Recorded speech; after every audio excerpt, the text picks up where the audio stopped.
Bigumang makapag-uwi ng medalya, taas noo pa rin umuwi sa Pilipinas ang ating mga pambato sa 2012 Paralympic Games sa London. Hindi raw sila mawawala ng loob na muling lumaban para sa Pilipinas, pangako nila, lalo pang pagbubuti ng kanilang laro sa mga susunod na Paralympics. Balitang hatid ni Dante Perello.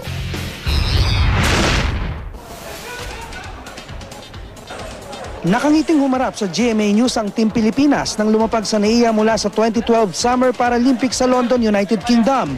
Hindi man nakapag-uwi ng medalya, karangalan pa rin sa kanilang ibuhos ang kakayahan sa sports sa ilalim ng watawat ng Pilipinas. Siyempre masaya, no? The fact na naandun kami, na nag-qualify kami, ano na yan, that is an achievement enough. Kakaroon ng maturity sa laro, pagiging matured sa laro, kailangan mo maging matapang ka, hindi ka dapat nahihiya, kailangan confident ka kung ano yung ginagawa mo doon para ma-perform mo yung mga dapat mong gawin doon.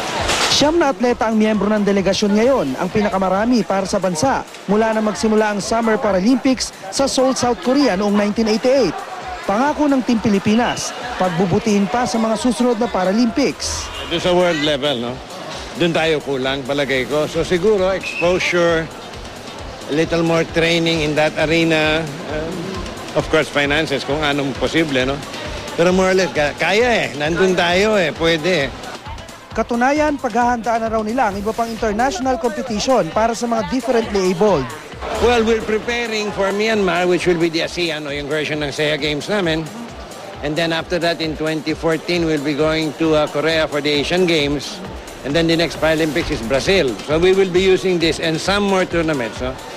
Para palakasin na ito mga nag-qualify kasi it's very hard to qualify, hindi ganun kadali. Dante Perello, GMA News.